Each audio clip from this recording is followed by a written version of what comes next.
I'm Joe Sullivan. And I'm Jack Babb. And welcome to the first episode of Flyer Sports here on Flyer TV.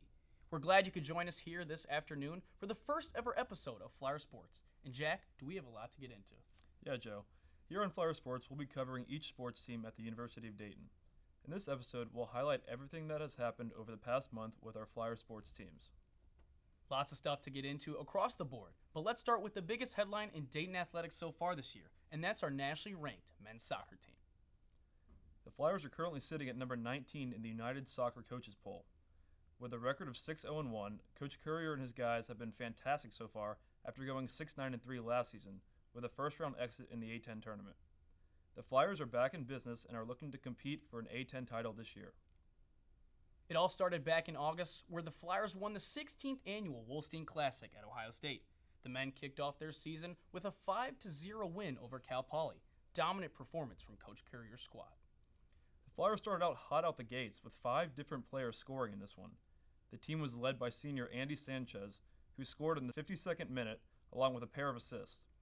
Freshmen Gabriel Pringen and Casper Svenby also picked up their first career goals in a Dayton uniform. Coach Currier's squad kept rolling as they beat South Carolina 4-2 to win the Wolstein Classic. Flyers continued their dominant play against a solid Gamecocks team in Columbus. Senior Forster Ajago scored his first goal of the season 2 minutes into the game, putting Dayton out to an early 1-0 lead. Seniors Manny Day and Andy Sanchez continued their scoring streak with goals of their own in the 50th and 58th minute. Defender Xavier Zengu added the 4th goal in the 80th minute for the Flyers. South Carolina picked up 2 of their own in the final 10 minutes of the game, but it wasn't enough as Dayton picked up their second win of the season. 2 big wins for the men's soccer team put the Flyers at number 18 in the first NCAA Coaches Poll of the year. The hot start in August continued into September, where the Flyers shut out St. Thomas 5-0, along with a 4-1 win on the road against Kansas City. Coach Currier and his guys moved up to number 17 in the Coaches Poll with a 4-0 record in Week 2. On September 13th, the team traveled back to Beaujoin Field to take on the Eastern Illinois Panthers for some Tuesday night non-conference action. Freshman Joseph Meltokia nearly finds Forster Ajago for the first goal of the day, but keeper Chad Smith makes a beautiful stop. 16th minute now as Meltokia tries again, but this time is stopped by the left post as Ajago is unable to cash in the rebound. Senior midfielder Manny Day tries to pick up his first goal of the season, but Smith makes another diving save. Meltokia tries to punch in this 5th shot of the day here in the 38th minute, but this time is stopped by the right post. The Flyers outshot the Panthers 20-0 in the first half, but Chad Smith's career day kept Dayton scoreless heading into the second half. Flyers continued to threaten coming out of the half, but a foul inside the box by the Panthers resulted in a PK for Forster Ajago. Dayton finally gets on the board with this shot up the middle in the 64th minute. The Flyers take a 1-0 lead late in this one. The momentum didn't stop there as senior Andy Sanchez picked up his 4th goal of the year to seal the deal. Flyers get their 5th straight win and stay undefeated heading into their first A10 matchup of the season. Dayton opened up conference play that same Saturday with a home game against St. Joseph's as they look to continue the winning streak. Meltokia looks to get Dayton out to an early lead with a nice move here, but keeper Luis Ludozon makes the save. Just minutes later, Meltokia tries to convert again, but another Ludozon save stops the danger. 32nd minute now, as Bassett Umar sends a beautiful cross, but Meltokia's shot is just over the crossbar. With just over 6 minutes left in the half, sophomore midfielder Michael Adedokun finally puts the Flyers on the board with this strike in the bottom left corner. A nice through ball by Manny Day left Ludozon with no chance at a save, as Dayton finishes the half with a 1-0 lead. A trip by Bassett Umar gave the Hawks a free kick in the 53rd minute. Ariel Haydar sends one to the back post where Garrett Lyons punches it in to tie this one up at 1. With just 4 seconds remaining, the Flyers had a shot to win it with a free kick, but Michael Adedokun's shot was just high as the match ended a 1-1 tie, ending Dayton's winning streak. The Flyers bounced back last Saturday with their first conference win of the year, beating Rhode Island 2-0. Fantastic play from the Flyers, and it all starts with senior forward Andy Sanchez. In his 4th year with the Flyers, Sanchez already has 4 goals and 3 assists on the year. He's really been the backbone of this team, starting all 8 games for Dayton.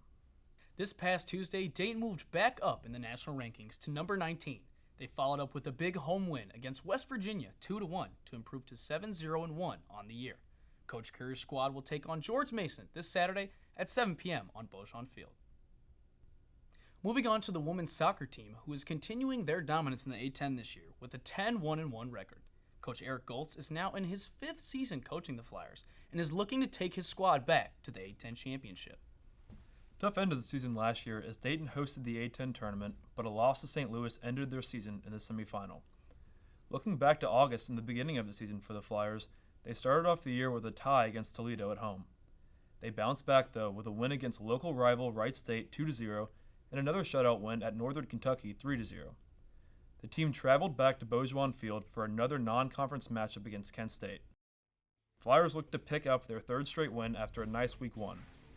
In the 11th minute, Marley Taylor tries to punch in a volley off of a Golden Flash defender, but Sarah Mellon makes a great diving stop. Another kick for Dayton creates another opportunity, but Lainey Huber is just unable to rebound that one to the back of the net as it just hits the crossbar. Just before the half, Marley Taylor tries to score one from outside the box, but it misses wide as the game is still 0-0 at halftime. This free kick by Yaiza Navarro-Leon hits the crossbar again in the 49th minute. Flyers trying to get something going as a foul on Kent State's Tiana Harris sets them up for a free kick. Junior Natalie Hegg decides to take it, and she boots a beautiful ball in the bottom right corner as the Flyers finally put one in the back of the net and take the lead. That's all they needed in this one as they went on to beat Kent State 1-0. The women stayed home for another in-state matchup against the Ohio State Buckeyes to start out the month of September. Both teams were undefeated heading into this matchup and were looking to come on top in a packed house at Beauchamp Field. A lot of back and forth play to start this one, but the Buckeyes ended up striking first with a nice goal from Emma Sears in the 19th minute. Buckeyes take a 1-0 lead early in this one. 31st minute now, and Emma Sears is back at it again with a nice pass to Peyton McAmara, who scores this one with a beautiful shot that nails the bottom left corner. McAmara wasn't done there, as she scored another one outside the box with this magnificent shot that gets by Dayton's keeper Batul Reda. Emma Sears topped it off with her 2nd goal in the 85th minute as the Buckeyes rolled to beat the Flyers 4-0. Tough loss for Dayton as they get shut out against the Buckeyes for their first and only loss of the season. However, Coach Scholl's squad bounced back really well following the loss. The Flyers picked up road wins against Bellarmine and Butler to end non-conference play. The women opened up A10 play with a win at Davidson and were looking to keep the winning streak going as they headed back home to take on St. Bonaventure. The Bonnies try to get on the board with this shot by Christine Napoli, but it is blocked by the Flyers. Dayton tries to get something going of their own as Chiara Gottinger can't get a hold of the cross, but Lainey Huber's goal is waved off. Just a minute later, the Flyers were back on the attack, but the Bonnies managed to get a stop with a nice play by the defense. Just over 30 seconds remaining in the first half, Alicia Donnelly shoots one from way out that somehow manages to find its way for the first goal of the day. Take a look again at this nice pass from Addie Schock that gives Donnelly a chance, and she takes it as there is no chance for Gottinger to save that one. Flyers take a 1-0 lead to finish the half. Jessica Sheldon and the girls came out firing in the second half with this great play, but Gottinger makes a tremendous save. The Bonnies try to get a spark going with this chance from Lydia Choban, but Rita makes a nice save to keep the score at 0-0.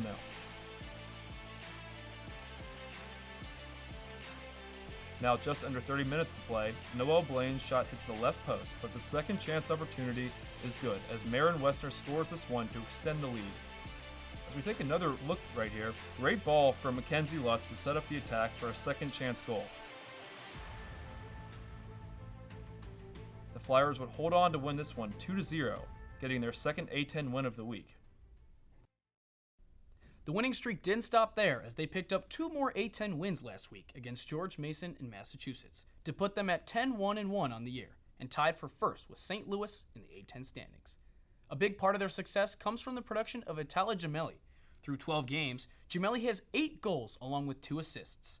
Last year, Gemelli was named the Offensive Player of the Year as well as earning a spot on the All-A10 first team. She's looking to do the same and more this season. Great start to the year for both men's and women's soccer as they have the highest winning percentage of any NCAA teams combined. Moving on to women's volleyball, where the Flyers look to bounce back after a tough loss in the NCAA tournament to Purdue last season. Coach Tim Horsman's team started off strong, winning 2 out of 3 in the Cincinnati Invitational. They then traveled down to Atlanta to compete in the Georgia Tech Invitational, where the Flyers lost a tight one to Arizona State and a blowout to the number 5 team in the country, Georgia Tech. Dayton finished the tournament with a win over Florida International in 4 sets. The squad would then travel back home for their first slate of home games in the Dayton Invitational. The first home game of the season for the Flyers was set against the Villanova Wildcats for a Big East A-10 matchup. Flyer fans and players celebrated Coach Horsman's 500th win as the head coach for Dayton. Congrats to Coach Horsman and the rest of the staff. The Wildcats came into this game with a 3-4 record, and for the Flyers, a 3-3 record. Villanova got things going early with a nice kill right here by Riley Homer, but Dayton bounced right back with a kill of their own, as Lexi Almodovar crushes this pass from Brooke Nichols. Flyers led 22-18 in the first set, but Kiera Booth jumps on a mishap from the Flyers and mashes this one to keep the Wildcats back in the set. Back and forth play as Dayton reaches match point. The Wildcats try to stay alive in the first set, but Riley Homer's attack is just wide and the Flyers take the first set 25-20. It's the second set now, and the Flyers picked up right where they left off with a big block from Elena Yates. The Flyers got out to an early lead, but Kathleen Johnson answered right back with a kill of her own to tie it up at 12. The Wildcats tied it back up at 1 with a win in the second set. Just when it felt like the Wildcats found a spark, former first-team A-10 player Amelia Moore found her groove. And just seconds later, Moore comes up with a huge block to stop the Villanova attack. It was a career day for Moore as she finished with 16 kills and 9 blocks as the Flyers took the third set. The Wildcats tried to stay alive in this one with a nice tip here to get the point early in the fourth set. The Flyers came back swinging though with this big spike from redshirt freshman Taylor Russell. It was back and forth in the fourth set as the Wildcats take a 24-23 lead. Dayton tried to tie it back up, but the Wildcats punched back with an unexpected tip by Belle Morgan to force a Game 5 in Frerick Center. Villanova keeps the momentum going into the last set with another kill from Riley Homer, but Lexi Almodovar continued her dominance in her first game back for the Flyers this season, crushing this one to go ahead. Match point now as the Flyers pull to take a 14-11 lead. Wildcats trying to make a big comeback here with a spike that is blocked at the front of the net. Flyers get another tip and save it. Carissa Kaminsky feeds Almodovar and she finishes it with another monster kill to take the win. The Flyers win 3-2 in an electric game at Frericks. That Saturday, Dayton got a nice 3-0 sweep against Missouri State, but unfortunately ended their invitational with the loss to a ranked Fighting Illini squad. Flyers followed up that week with a win against Ball State and a loss against local rival Wright State. Coach Orsman's squad traveled back home for another non-conference matchup against the Wichita State Shockers. Shockers got going early with this loud kill from Brlee Kelly. Big day for Kelly as the Flyers really struggled to contain her all game. Elena Yates answered right back though with this heavy spike of her own. Tight game in this one, but the Shockers came to play with a big hit right here from Morgan Weber. Shockers take the lead 24-20 nearing the end of the first set. Flyers serve and Wichita State gets right to action with this set winning kill by Sophia Rowland. Right into set number 2 where the Shockers kept rolling with a nice spike from Brlee Kelly. Kelly again with another kill as the Shockers extend the lead. The attack didn't stop there as Natalie Foster crushes this one and gives Dayton zero chance to return it. Flyers kept it close, but Sophia Rowling's final point gives the Shockers their second set of the match. Flyers tried to show some life in this one as Almodovar bounces back with a nice ace to put the Flyers up early in the third set. Freshman Mia Often won A-10 Rookie of the Week this past week with another ace right here for Dayton. Lexi Almodovar continues her stellar season with a nice hit on the outside to keep the Flyers in this one. Dayton takes a 24-22 lead in the third set, and it's all Almodovar again with another kill on the outside to get the Flyers a win in the third set. Moving on to the fourth set here, and the Flyers showed more signs of life early with a beautiful hit right here from Amelia Moore. Shockers went right back to work though with another kill from Brlee Kelly. Shockers pulled away to take a 24-18 lead late in the fourth set. Kelly trying to end it, but the Flyers get a nice block, followed by another block. But third time's the charm, as Brlee Kelly finishes this one off in fashion, as the Shockers beat the Flyers 3-1. After another disappointing 3-1 loss against Wright State, extending their losing streak to 3 games heading into A10 play, the Flyers were able to bounce back with a sweep of Fordham to start conference play. Coach Orsman's squad is currently sitting at the 3 spot in the A10 with a 2-0 record in conference play and an 8-7 record overall. A big part of that production this season is coming from the leaders of this squad, starting off with redshirt junior Amelia Moore. Last season, Moore led the A10 in blocks per set and earned all-conference second-team honors. She's already made her case as one of the best players in the A10 this season, with 150 kills and 86 blocks through 15 games. Her partner in crime, Lexi Almodovar, is also looking to continue her success from last year. Almodovar earned a spot on the A10 first team and the A10 championship team last season. Already 133 kills for her this season, along with 80 digs. Both Lexi and Amelia are hoping to take their team back to the A10 championship for another shot at the NCAA tournament in December. Moving on to football, where Coach Rick Chamberlain heads into his 14th season as the Flyers head coach. Great start to the year for Chamberlain's squad as they won their first game on the road against Robert Morris 22-20. It was a special game as Coach Chamberlain picked up his 100th win as the Flyers head coach. Congrats to him and the rest of the coaching staff. Week 2, the Flyers traveled to Youngstown in another road game against Youngstown State. The Penguins got out to an early lead and didn't look back as they beat the Flyers 49-16. The Flyers traveled back home to take on Kentucky State at Welcome Stadium. After 2 3-and-outs from both teams, the Thoroughbreds marched down the field. Kentucky State quarterback Jonathan Jerry rolls right and tries to find his receiver, but his pass is tipped 3 times and is finally intercepted by senior Michael Franks, who takes it all the way back inside Kentucky State's 35. Big play from the Flyers defense sets up the offense. Redshirt freshman quarterback Dante Casciola takes the snap out of the shotgun and finds his running back Jake Chisholm for a 5-yard touchdown. Flyers take a 7-0 lead early to end the first quarter. Kentucky State bounces back and gets on the board to start the second quarter with a 44-yard field goal from Mason Malik.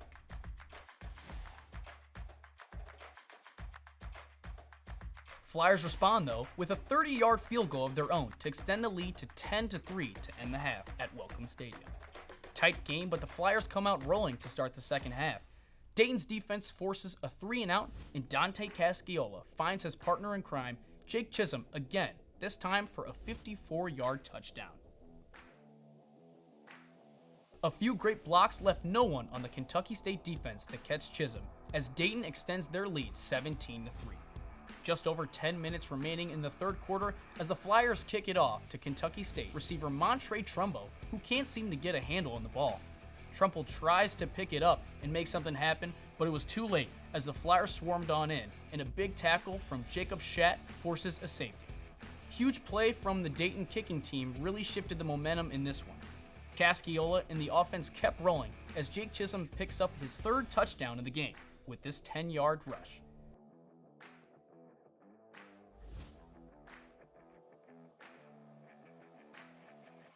Casciola used his legs a lot throughout the game as he went back through the air with this 31-yard touchdown to Cade Bean.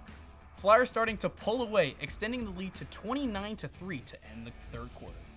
Dayton's defense was outstanding in this one, getting stop after stop.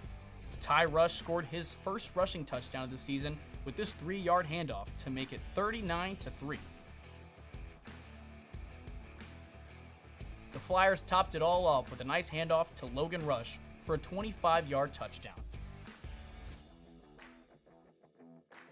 Flyers improved to 2-1 in the season with the big win, 46-3. Great win for the Flyers, and congrats to the program for becoming the first in NCAA history to score in 500 consecutive games. Huge milestone for Coach Chamberlain and the program, as the Flyers will take on Drake at home this Saturday in their first Pioneer League matchup of the season. Well, that's going to do it for this episode of Flyer Sports here on Flyer TV. Make sure to tune in to our radio show every Thursday from 3:30 to 4:30. You can also follow us on our Instagram page at Flyer Sports TV. Thank you so much for tuning in. For everyone here at Flyer Sports, I'm Joe Sullivan. And I'm Jack Batten. And we'll see you next time.